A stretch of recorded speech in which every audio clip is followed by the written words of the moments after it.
इस particular positive charge के लिए ही वैलिड है। आप ऐसा कर सकते हो नेगेटिव चार्ज के लिए भी। कौन से चार्ज के लिए बच्चा? नेगेटिव चार्ज के लिए भी। तो इस केस में आप यहाँ 1 लिखेंगे, या 2 लिखेंगे, या 3 लिखेंगे। समझदार बच्चा वही है जो सर की ट्रिक यूज करेगा। वो सिंपली पहले इसको ऐसे लिखेगा, यहाँ डबल बॉन्ड लगा देगा और यहाँ नेगेटिव चार्ज लगा देगा। इस पर्टिकुलर फॉर्मेशन को बोलते हैं रेजोनेटिंग स्ट्रक्चर। एक्चुअल में यार दिक्कत ये है कि रेजोनेटिंग स्ट्रक्चर जो थे ना, इनको सेपरेट करना थोड़ा मुश्किल टास्क था। आप ये भी देख सकते हो किताबों में ये लिख दिया है कि रेजोनेटिंग स्ट्रक्चर्स नो डाउट एक दूसरे से डिफरेंट होते हैं बाय देयर एनर्जी, लेकिन एनर्जी का डिफरेंस बहुत ज़्यादा ना होने की वजह से उनको सेपरेट करना बेहद मुश्किल है। तो चलिए अब हम लोग बात करते हैं टॉटोमेरिज्म पर। लेकिन आपने एक बात देखी, रेजोनेटिंग स्ट्रक्चर में मैंने एटम को इधर उधर नहीं किया। मैंने किया है किसको बेटा जी? पॉजिटिव चार्ज को या नेगेटिव चार्ज को, या मैं कहूँ पाई बॉन्ड को।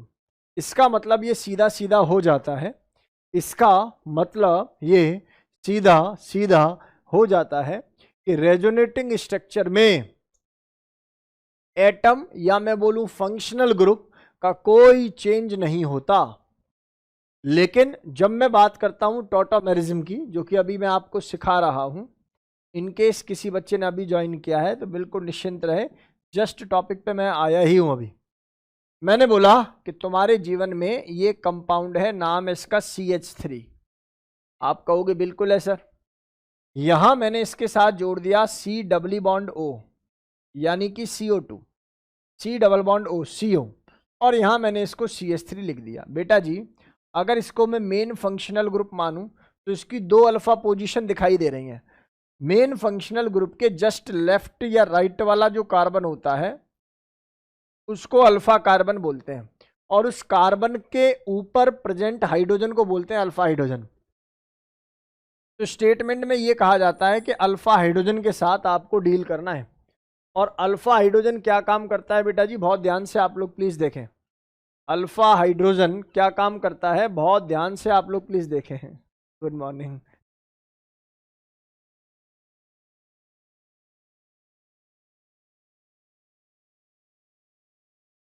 म्यूट। ओहो बेटा कहां से नहीं बोला मैंने? बताओ, सारा ही उड़ गया क्या? ऋषभ एक बार बता कहां से नहीं बोला मैंने? इस पे से मैंने इसको बोला है, मैंने इसको बोला है बेटा this is CH3, C double bond O CH3 है ना। C डबल बॉन्ड O के लेफ्ट वाली जो पोजीशन है इसको बोलते हैं अल्फा पोजीशन। कौन सी पोजीशन? ऐसी इसकी राइट वाले जो कार्बन होगा उसको बोलते हैं अल्फा कार्बन। अल्फा कार्बन के पास जितने हाइड्रोजन हैं they all are called alpha hydrogen. वहां भी अल्फा हाइड्रोजन, मैं कहीं से भी एक हाइड्रोजन को उठाऊंगा और ऑक्सीजन पे लगा दूंगा, और ऑक्सीजन के डबल बॉन्ड को थर्ड पोजीशन पे लगा दूंगा। ये मेरा ऐसा कहना था। ऐसा करने से आपके पास एक फॉर्म आ रही है जिसका नाम है इनॉल, और आप ये बात कल की क्लास से पहले ही सीख चुके हो कि इन का मतलब होता है एल्कीन और ओल का मतलब होता है यहां पर एल्कोहल, इसलिए इसका नाम रखा जाता है इनऑल। कल की क्लास में मैंने ये बात भी सिखाई थी आपको कार्तिक कि जो ये इनॉल है, ये जो इनॉल है और ये कीटो है, ये आपस में फंक्शनल आइसोमर भी हैं। कैसे आइसोमर है? Functional, because they two are different functional group. वो C डबल बॉन्ड O है और यहां पर 2 फंक्शनल ग्रुप आ रहे हैं, एक OH और ये एक डबल बॉन्ड वाली कंडीशन है। तो यहां से मुझे साफ साफ पता लग जाता है, यहां से मुझे साफ साफ पता लग जाता है कि मेरे पास एक कीटो फॉर्म आ रही है, तो एक कौन सी फॉर्म आ रही है बेटा जी? इनॉल।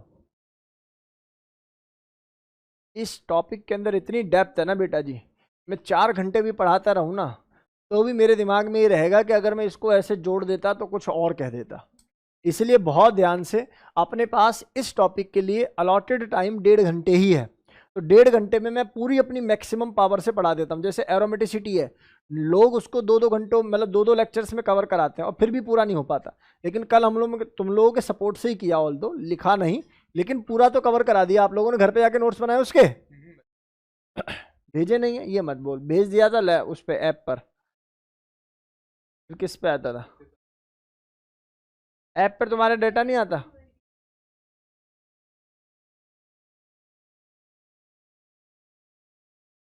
यही बता रहा हूँ बेटा। फिजिकल अगर ये फंक्शनल आइसोमर है तो प्रॉपर्टी कैसे सेम हो सकती है? Both show the different physical and chemical property. See इधर आएंगे सभी। देखिए नोट्स का काम मजबूती से किया करो। टीचर क्या है, टीचर को पढ़ाना है, पढ़ा के निकल जाना, लेकिन आप लोग अगर प्रॉपर नोट्स नहीं बनाओगे तो आपको समस्या होगी, ये तय है बेटा। इसलिए नोट्स का काम पूर्ण मजबूती के साथ किया करो। एक बार दोबारा देखेंगे सभी। मैंने यहां लिखा CH3, मैंने लिखा C डबल बॉन्डो, मैंने लिखा CH3, मैंने 1 2 3 दिया, अल्फा हाइड्रोजन को उठाया 1 पे पहुंचाया और इस डबल बॉन्ड को 3 पर पहुंचाया। इस तरीके से मेरे पास एक इनॉल बना और ये दोनों आपस में कैसे आइसोमर होंगे? टोटोमर। सी ऑल्दो ये फंक्शनल भी है, लेकिन according to right from CP tautomer has more priority than functional. आपको ये बात याद आ रही होगी, पुरानी बातें, इसलिए इसको टोटोमर का नाम देंगे। लेकिन अब यहाँ पर मैं काफ़ी सारी चीज़ें इंट्रोड्यूस करने वाला हूँ, आप लोग बहुत ध्यान से देखें। अच्छा, मुझे अगर रेजोनेंस में और टोटोमेरिज्म में अंतर बताना हो तो मैं क्या बोलूँगा? मैं आप लोगों से सबसे पहला ये बोलूँगा कि रेजोनेंस के अंदर हमेशा इलेक्ट्रॉन का ट्रांसफर होता है, एटम अपनी जगह पर मेंटेन रहता है। यहाँ पर टू एंड फ्रो मोशन हो रहा है किसके अंदर बेटा जी?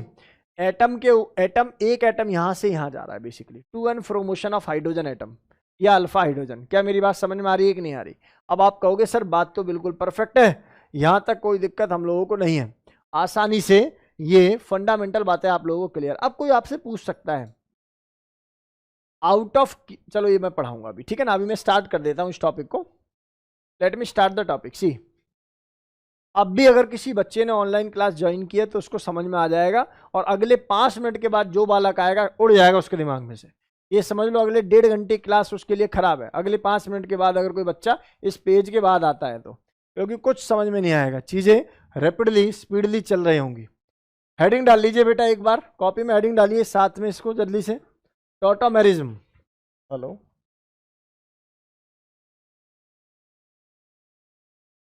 मैं बोलूँ एक बार इसको बेटा जी, इसका नाम है टोटोमेरिज्म। सुनो सुनो सुनो सुनो, इसका नाम है टोटोमेरिज्म।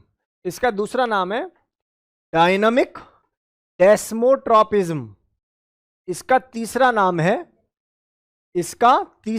है दैट इज प्रोटोट्रॉपी। इसी का चौथा नाम है, प्रोटो को ही बोल देते हैं मेरोट्रॉपी, इसी को बोल देते हैं क्रिप्टो करेंसी, नहीं इट इज क्रिप्टोट्रॉपिक। तो अब बेसिकली इसका मीनिंग क्या होता है वो समझ लो। इसमें जो मुझे सबसे अच्छा लगता है वो ये वाली स्टेटमेंट लगती है, डायनामिक एंड डेस्मोट्रोपिज्म। देखो डायनामिक का मतलब होता है कोई चीज मोशन में होना, जैसे थर्मोडायनामिक्स, हीट इन मोशन। ऐसे ही केमिस्ट्री फिजिक्स में आप दुनिया भर की इलेक्ट्रोडायनामिक टाइप के टर्म्स को पढ़ोगे, उन सब का मीनिंग है, डायनामिक का बेसिक मीनिंग होता है बेटा जी मोशन। तो इसका मतलब ये तो तय है सर, इसका मतलब ये तो तय है डायनेमिक के लिए। डेस्मोट्रोपिज्म का मतलब होता है इंटरकन्वर्टेबल, एक फॉर्म दूसरी फॉर्म में जा रही है, दूसरी पहली में दोबारा आ सकती है। हो सकता है एक की स्टेबिलिटी ज्यादा हो, एक की स्टेबिलिटी कम हो, एक 20% बनना हो तो एक 80% बनना हो, लेकिन बोथ कैन इंटरकन्वर्टेबल, इसलिए इसको बोला जाता है डेस्मोट्रोपिज्म। क्या बोला जाता है इसको बेटा? डेस्मो। और प्रोटोट्रॉपिक का मतलब है H पॉजिटिव आयन ही जा रहा है, वही आ रहा है, तो इसलिए बोल देते हैं इसको प्रोटोट्रॉपिज्म। बोलो गेम समझ में आ रहा है कि नहीं आ रहा? तो ये बेसिक फंडामेंटल क्लियर। जरा अंग्रेजी में पढ़ना है क्या कह रहा है। The compound having same molecular formula, ऐसे कंपाउंड जिनका मॉलिक्यूलर फॉर्मूला क्या होता है? सेम होता है, but they have different structural formula. यार वो तो कंडीशन है आइसोमर की, हम लोग जानते हैं। फिर लिख रखा due to transfer of hydrogen, लिख देते ज्यादा अच्छा रहता अभी के लिए। बाकी भाइयों ने बोला एसिडिक हाइड्रोजन। एसिडिक हाइड्रोजन का मतलब होता है फंक्शनल ग्रुप के अल्फा पोजीशन पर लगा हुआ हाइड्रोजन। इन शॉर्ट आप इसको और क्या लिख सकते थे बेटा जी? Alpha hydrogen. बोलो गेम समझ में आ रहा है कि नहीं आ रहा? आप कहोगे सर कितना बेसिक पढ़ाते हो। चलिए, आपने जितना टोटोमेरिज्म अभी पढ़ रखा होगा, आप कितना भी पढ़ के आए हो बेटा जी, आपको बहुत सारी चीजें नई दिखाई देंगे, इसलिए पूरी ईमानदारी के साथ बोर्ड पर देखिए प्यारे बच्चों। मैंने बोला बेटा जी एक कीटोन है, और इस कीटो पर मैंने इस तरीके से अल्फा हाइड्रोजन हटा के लिख दिया है। सेंस वही है कि मैं फाइनली इस हाइड्रोजन को उठाकर कहाँ पहुंचाऊंगा? यहाँ पर, क्योंकि मैं इसको 1 2 3 नंबर देना जानता हूँ। ये H चला जाएगा ऑक्सीजन पर, ये डबल बॉन्ड आ जाएगा इधर। ऐसा करने से मेरे पास एक और स्ट्रक्चर पैदा होगा जो कि ऐसा दिखाई देता है, यस सर नो, और यहां से आ जाएगा CH3, यहां से क्या आ जाएगा बेटा जी, CH3 आ जाएगा। तो फंडामेंटली मैं ये बात कह सकता हूं कि जो पहली फॉर्म है उसका नाम है कीटो, और जो दूसरी फॉर्म है उसका नाम है इनऑल। जो पहली फॉर्म है उसका नाम है कीटो, और जो दूसरी फॉर्म है उसका नाम क्या है बेटा जी, इनॉल। तो कीटो और इनॉल में से ऐसा नहीं है कि प्रोसेस अपने आप हो रही होती है, आपको एक मीडियम चाहिए होता है, आइदर एसिडिक और basic medium. Generally we prefer basic medium, क्योंकि एसिडिक मीडियम में रिएक्शन की रिवर्सिबिलिटी बढ़ सकती है, इसलिए आपको बेसिक मीडियम को यूज करना चाहिए। और मीडियम का एक ही काम होता है, ये जो H+ यहां से टूटेगा इस भाई को लेके जाए और इसके पड़ोस में छोड़ दें। It is a carrier only. बोलो गेम समझ में आ रहा है कि नहीं आ रहा है? ये केवल और केवल इस H+ आयन को लेके जाकर ऑक्सीजन के पास छोड़ने वाला होता है, इसके अलावा इसका कोई उद्देश्य नहीं है। यहां पर आप देखेंगे तो यहां पर कभी कभी लिख देते हैं टॉटोमेरिज्म अपीयर एट या इन एसिड कैटेलाइज्ड और बेस कैटेलाइज्ड, दोनों कंडीशन हो सकती है। सी, अब यहां पर काम की बात जो है आप लोगों को समझनी होगी। सी, एक तो बात अल्फा हाइड्रोजन की नॉलेज आपको होनी चाहिए। सर अल्फा हाइड्रोजन क्या होता है? अल्फा हाइड्रोजन का मीनिंग बहुत सिंपल है, फंक्शनल ग्रुप जैसे C+O कि इस पर्टिकुलर पोजीशन पर जो हाइड्रोजन होगा उस हाइड्रोजन का नाम अल्फा हाइड्रोजन होगा। ना कि केवल ये, कुछ और भी हो सकता है, मान लो CHO हो सकता था, इसको भी मैं क्या बोलूंगा मेरे भाई, अल्फा हाइड्रोजन ही। ना कि केवल ऐसा, आप C∧N होगा, C∧N, या ऐसे समझो, C∧N की जगह ऐसे समझो, यहां से मैं NO2 ग्रुप लगा लेता हूं, NO2, ये जो कार्बन सेंटर होगा ये भी अल्फा हाइड्रोजन ही होगा इसका बेटा, क्योंकि ये मेन फंक्शनल ग्रुप हो गया और ये कैसा हो गया बेटा जी, अल्फा हाइड्रोजन। बहुत ध्यान से आप लोग प्लीज देखेंगे, कॉन्सेप्ट को समझेंगे। सी, मेरा एक छोटा सा सवाल है, मेरा सवाल है कीटो में और इनॉल में विच फॉर्म इज मोर स्टेबल। भाई अगर ये दोनों आपस में इंटर कन्वर्टेबल है तो एक की स्टेबिलिटी ज्यादा होती होगी या एक की स्टेबिलिटी कम होती होगी। वो कौन कौन से आधार हैं जिन पर ये वैल्यू हम लोग कैलकुलेट करते हैं? तो प्यारे बच्चों बहुत ध्यान से सुनो। In the case of keto, keto के केस में मेरे पास जो डबल बॉन्ड होता है वो कार्बन और ऑक्सीजन के बीच में होता है, लेकिन इनॉल में जो डबल बॉन्ड होता है that will be in carbon carbon only. Is it okay? आप खुद बताइए कि इस डबल बॉन्ड को आसानी से तोड़ पाओगे या इस डबल बॉन्ड को आसानी से तोड़ पाओगे? सर ये कौन सा फैक्टर डिसाइड करता है बॉन्ड को तोड़ना? भाई साहब इसकी इलेक्ट्रोनेगेटिविटी मुझे दिखाई दे रही है, कितनी होती है भाई, 3.5। भाई साहब की कितनी नजर आ रही है, 2.5। जबकि यहां देखता हूं तो ये भी लगभग 2.5, ये भी लगभग 2.5, या जो भी पर्टिकुलर sp2 करेक्टर होता होगा, दोनों की वैल्यू क्या मिलेगी मुझे बच्चों, सेम मिलेगी।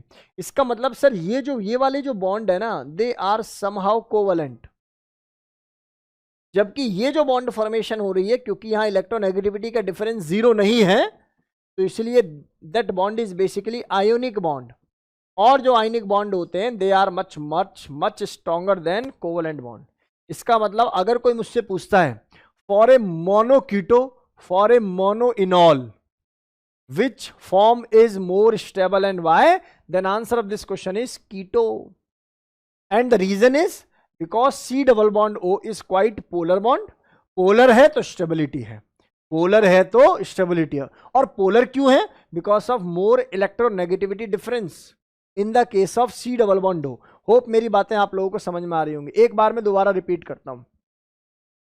पूरे टॉटोमेरिज्म में कार्तिक क्या सीखा? सबसे पहली बात तो मैं ये सीखा सर कि जो C+O होगा उसके अल्फा पोजीशन पर लगे हुए हाइड्रोजन को ऑक्सीजन को देना है और इसके डबल बॉन्ड को बराबर वाले कार्बन पर टेक देना है। यही कहा है, यही कहा है। ऐसा इन और ओल बन जाएगा। इन दोनों में से किसकी ज्यादा स्टेबिलिटी होगी? अगर एक ही कीटो है और एक ही इनॉल बन रहा है तो हर सूरत में कीटो इज मोर स्टेबल। लेकिन मेरा ट्रस्ट करना, आपको जो सवाल वो एंट्रेंस के अंदर आएगा उसमें इनॉल इज मोर स्टेबल, क्योंकि गेम ही एक्सेप्शन का है। बात समझ में आ रही है नहीं आ रही? केमिस्ट्री है भाई, सी से शुरू होती है। बोलो गेम समझ में आ रही है कि नहीं आ रही? तो कहने का मेरा मतलब है, नहीं मैं वैसा नहीं कहना चाह रहा जैसा तुम समझ रहे हो, मैं कह रहा हूं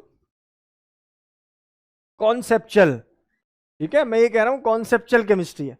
बोलो गेम समझ में आ रही है कि नहीं आ रही? तो यहां तक पूरा डेटा आप लोगों को क्रिस्टल क्लियर होना चाहिए, कृपया करके नोट करो। कीटो एक्सेप्शंस में वो आगे पढ़ाएंगे। अभी के लिए जब मोनोकीटो सिस्टम होगा, आप नोट, मैंने आगे लिखवा रखा, आप नोट क्या करना, सीधे सीधे लिखो भाई इसको, नोट इट डाउन स्पीडली। आल्या, आरोही, अर्णव, भुवी, भुवी काफी टाइम हो गया बेटा, मन्नत, प्राचिता, ऋषभ, ऋतुराज, साक्षी, तिशा, तिशा आ गई तो, वैष्णवी, वत्सल, वीर। वैष्णवी आज पेपर कैसा हुआ बेटा? वैष्णवी पेपर कैसा हुआ बेटा? आप कोई कुछ पूछ रहा था ना। अल्फा हाइड्रोजन वो होता है कि जो फंक्शनल ग्रुप के जस्ट बराबर वाला होगा, की तरफ चला जाता है मॉलिक्यूल कुछ समय के लिए। इन सवालों के कोई आंसर नहीं है। चलें बेटा आगे।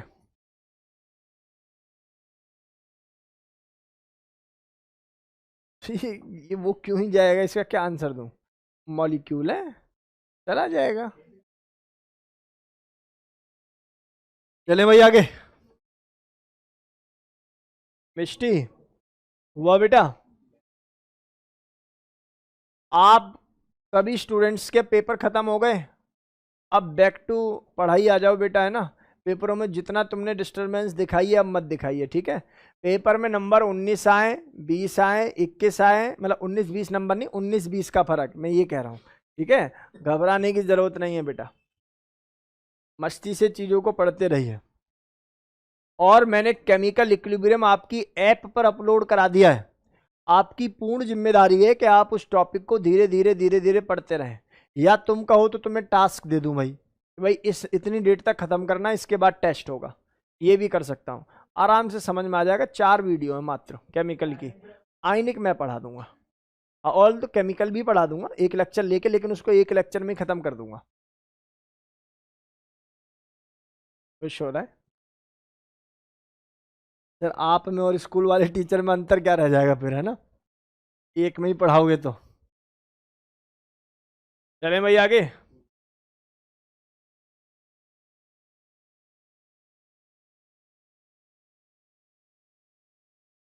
बोलो, बोलती रहो तो मैं सुन रहा हूँ।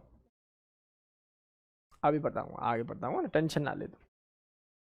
अल्फा हाइड्रोजन का मतलब होता है फंक्शनल ग्रुप के जस्ट बराबर वाला कार्बन का हाइड्रोजन। कहाँ पे? हाँ, दोनों हो सकते हैं।